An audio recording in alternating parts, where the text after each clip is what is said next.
little bit too late to check into the name list, but it's going to be a little bit of the first chapter of a novel I've been working on. The working title is Desert Rainbow.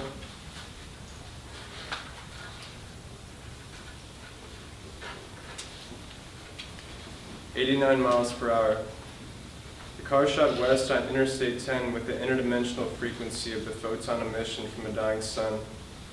Starlight hid behind imperceptible clouds, and the desert highway appeared similar to a dark tunnel from the interior of an accelerating vehicle. The car was hundreds of miles from any county where humans outnumbered quadrupedal ungulates, and a lonely stretch of road was devoid of any Homo sapiens, minus the occasional Adderall-frenzied long-haul trucker. The man in the passenger seat of the aging sedan popped open a cracked jewel case containing a compact disc of Piper at the Gates of Dawn, which he inserted into the mouth of the stereo deck, and with an inaudible vibrating hum it turned on. The chattering synthesizers came in like a Morse code dispatch and joined in with the rising drums on Astronomy de Mind, and began building a crescendo from the windows, agape and welcoming to the cool air of the empty gloom. The driver's pupils were focused on the contrast of the ascending fluorescent red dial to the cresting green numerical digits of the speedometer, and only shifted his gaze back to the road when he felt the gauges were acting inaccurately. He was in complete faith that on a long, straight, and desolate road such as this, he was better off focused on the speed rather than the perceived spatial existence between white and yellow lines. Flaws of this logic briefly occurred to the rational animal inside of him, but his mind resided in a realm in which traditional monkey reasoning slid off of his frontal lobe like rain from a shingled roof. The various religious symbols tattooed in black ink across his hands and fingers appeared glowing from the vaguely iridescent electrical marks in the housed gauging apparatus. As the MPH needle climbed its crescent graph, his fist choked the brown leather steering wheel with an increasing constriction.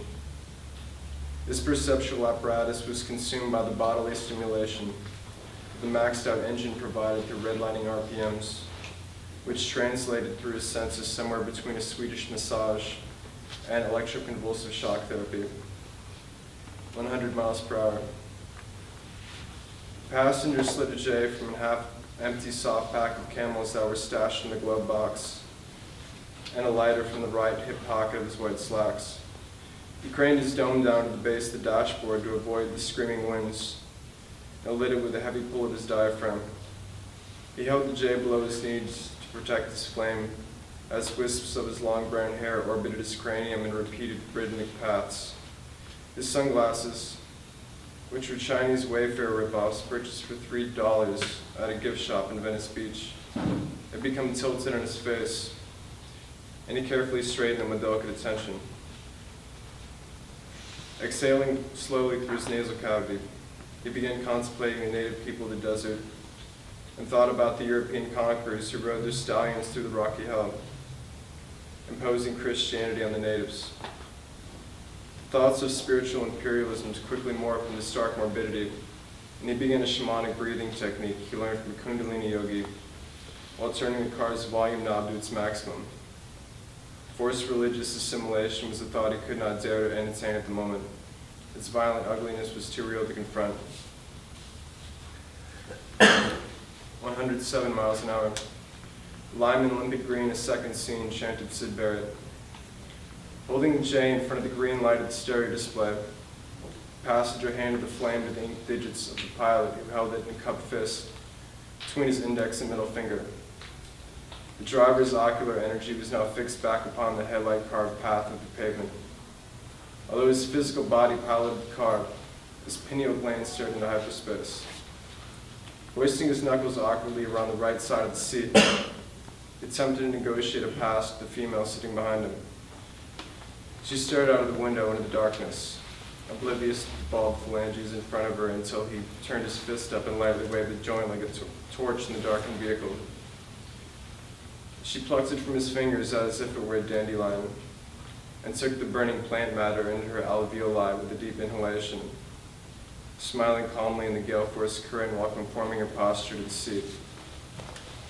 Her hair had been tied up into a bun several hours prior as she prepared to fire a pistol at a cacti off the road near Martha.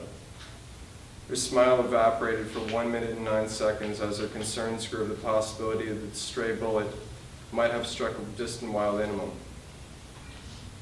She took a deep breath and quickly realized this was not possible, as she had watched all 4 of the 9mm hollow point slugs blast limbs from the cactus at which she aimed. Her smirk returned as the mental construction of a miniature elephant relaxed into the aperture of her third eye, as she rubbed her hand along the smooth leather seat.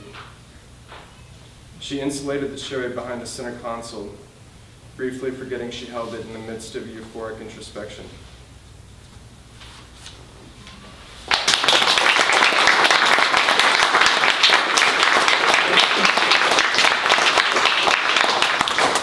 Awesome, thank you, Chad. All right, well, that concludes tonight's reading list. I just want to give a big shout out to Malvern Books for hosting us and for being such a